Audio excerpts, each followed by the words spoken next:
Boa noite, querido. Trago hoje uma palavra para você, dia 25 de março de 2020. A nossa reflexão hoje é Êxodo 7, capítulo 7, de 1 a 5. Depois você lê aí. E o assunto é as 10 pragas e a relação com os deuses egípcios. Hoje nós vamos falar de 3 pragas apenas, pelo tempo que não conseguimos falar. Irmãos, as pragas do Egito, elas foram, na verdade, uma demonstração do poder de Deus para que os egípcios soubessem que esse Deus é um Deus todo-poderoso.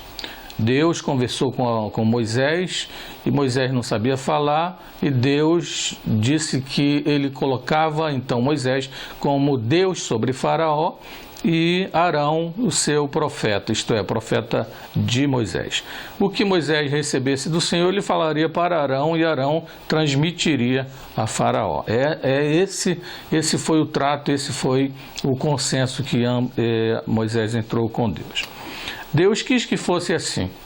Mas quando ele chegou para falar com Faraó, Faraó exigiu que eles fizessem um milagre para que Faraó acreditasse naquelas palavras. E diz a palavra de Deus lá em Êxodo 7 que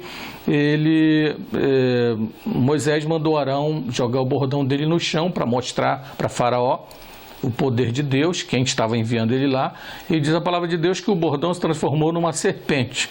E Faraó pediu aos seus magos que fizessem a mesma coisa com seus bordões. E eles então jogaram os bordões no chão e se transformaram em serpentes também. E diz a palavra de Deus que a serpente que se transformara do bordão de Arão devorou as demais serpentes. Nós aprendemos com isso, irmãos, uma coisa muito interessante. Deus nos deu algo em nossas mãos. Deu para Arão um bordão. Ele tem dado em nossas mãos poder. E nós temos poder sobre as trevas. Nós devemos usar esse poder no momento propício, mas nós devemos entender hoje que nós temos um poder que o Senhor nos dá em nossas mãos.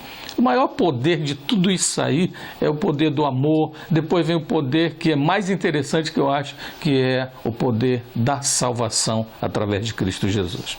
A primeira praga, então, que veio sobre o Egito foi a praga do sangue, né? Que as águas se transformaram em sangue.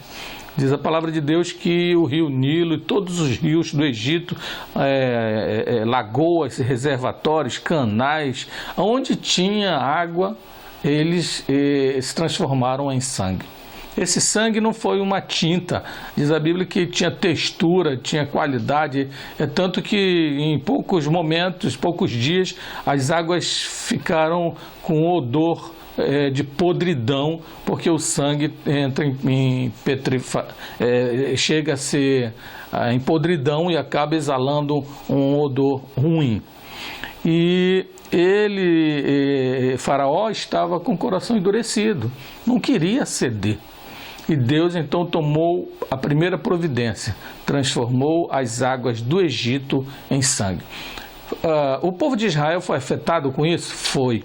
Mas quem foi mais afetado foi o Faraó e o povo dele e os deuses dele. Porque esse milagre aqui, essa praga do sangue, afetou também os deuses que eles tinham, chamado Cap, que é o espírito do Nilo, e Quinum, que era o guardião do Nilo. Esses dois deuses, eles tomavam conta das águas, principalmente do Nilo. E esse milagre fez com que quebrasse eles, destronasse o poder deles das águas.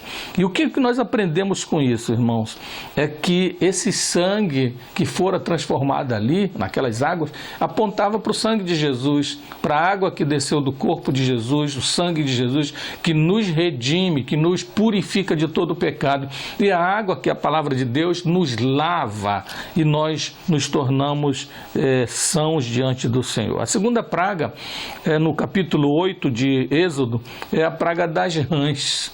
Essas rãs, Diz a palavra de Deus que Moisés pediu para Arão que voltasse o bordão dele para todos os rios, canais, lagoas, e onde tivesse água, deveriam subir rãs dali. E foi o que aconteceu.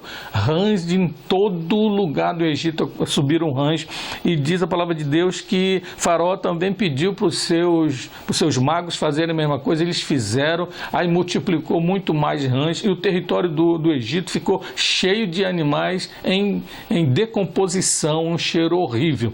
Aí chamou o Faraó a Moisés e disse para que Moisés intercedesse a Deus por ele, para que Deus retirasse do Egito todos aqueles animais podres. E Moisés perguntou para ele: quando você quer que eu faça intercessão? Ele disse: amanhã. Então Moisés, atendendo ao pedido de Faraó, intercedeu ao Senhor, e Deus resolveu essa situação. Mas ao mesmo tempo ele endurecera de novo o coração de Faraó. O que nós aprendemos com essa praga de rãs, irmãos? Essa praga de rã, em primeiro lugar, afetou o povo de Deus. Assim como a primeira praga de sangue afetou o povo de Deus. Isso tem uma mensagem boa para nós.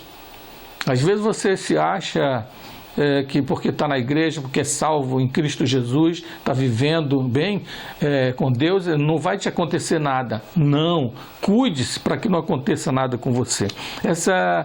A lição que nós tiramos disso é que Deus quebranta o homem arrogante quando Ele quer. A terceira praga é a praga dos piolhos. E veja bem, voltando na segunda praga de rãs, essa praga afrontou os deuses Eket, que é a forma de sapo, que é o deus da fertilidade lá dos egípcios, e o deus Hapi, ou Hapi, que é o espírito do Nilo, que já tinha sido afetado pela praga do sangue. A terceira praga, nós podemos encontrar também no capítulo 8, é a praga dos piolhos. Deus disse para Moisés falar para Arão estender o seu bordão também de novo no pó da terra. Disse: fere o pó da terra para que se tornem em piolhos. E assim aconteceu. Mas o detalhe dessa terceira praga, irmãos, é que ela aconteceu em todo o território egípcio. Todo, inclusive o povo de Israel foi afetado também. Mas um detalhe que chama atenção nessa terceira praga: os magos do Egito não conseguiram fazer. O que demonstra para nós? Que lição nós tiramos disso aí? É que Deus deu 3 chances para ele. A primeira foi das cobras, os magos fizeram. A segunda, do sangue, os magos fizeram e repetiram. A terceira, das rãs, os magos do Egito também fizeram antes. Mas quando chegou nos piolhos, eles não conseguiram, porque Deus, irmãos, Ele permite que o homem vá até um limite. Desse limite em diante, Deus não permite mais. Então, o que nós aprendemos com isso é que Deus está no controle de tudo. Nós não devemos esquecer que esse Deus é o Deus poderoso, que está conosco, está em nossas vidas. Nós estamos vivendo momentos de tribulação com o coronavírus, mas nós devemos entender que o nosso Deus é poderoso, é grandioso para nos livrar de todo esse problema, porque Ele está no controle de tudo, porque Ele tudo fez. Amém? Tenha uma semana abençoada. Não esqueça que esse Deus está conosco o tempo todo. Próximo vídeo nas próximas pragas.